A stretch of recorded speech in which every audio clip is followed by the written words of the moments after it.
We have a couple of questions actually, which I think are sort of very closely tied. So for Alison, from Eamon, how can students be encouraged to disclose mental health struggles? And I think for you, Louise, very similar sort of, sort of question. What challenges have you faced in ensuring that hard to reach students receive the support that they need? Okay, shall I kick off first, Helen? And I think I'm going to ask you for your experience in this as well, because whilst, mental health has become destigmatized to some degree,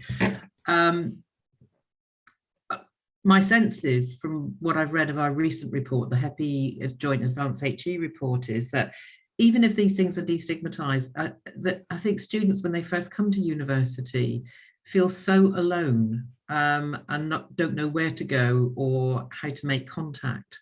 So I don't think there's an easy answer. I haven't got a magic silver bullet for you here. And I think it really does go to thinking about above and beyond what we do in student induction. I've had my tour of St Andrews, and they do fantastic things. And one of the things St Andrews do is every new student gets adopted into a family. It's a very St Andrews sort of thing that they do, but you become a member of a family, and that's your family who looks after you. And I think that's a really great idea. But so what do we do above beyond all the fairs and the events and the groups? And how do we help staff and colleagues to understand that sense of loneliness? And it can be something really simple, just going up and speaking to somebody and saying, hey, are you okay? How are you settling in?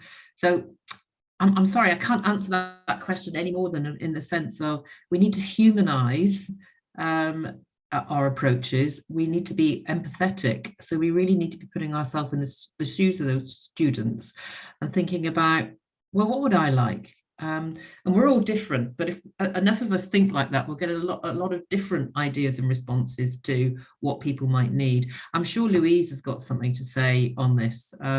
So that's my very kind of amateur, I feel, answer to that. But I think that there aren't simple solutions to this. The best thing that we can do is act with kindness and with love. And I know that might sound a strange thing to do, but we're talking about human beings here. And if we can feel love in our hearts, that will help us. Thank you, Alison. Yes, I think that chimes very much with my experiences working in student services. We need to figure out who students do feel comfortable talking to and create that sense of comfort. As a learning developer, I would often have students disclosing things to me because it felt safe, because that's just an essay question. Really, it was about something deeper. So it's about recognizing that, isn't it? Louise, can I come to you next? How do we ensure that students the hard to reach students get the support they need? Thank you. So one of the things that I'm passionate about is making sure that mental health support and services is culturally competent and also inclusive.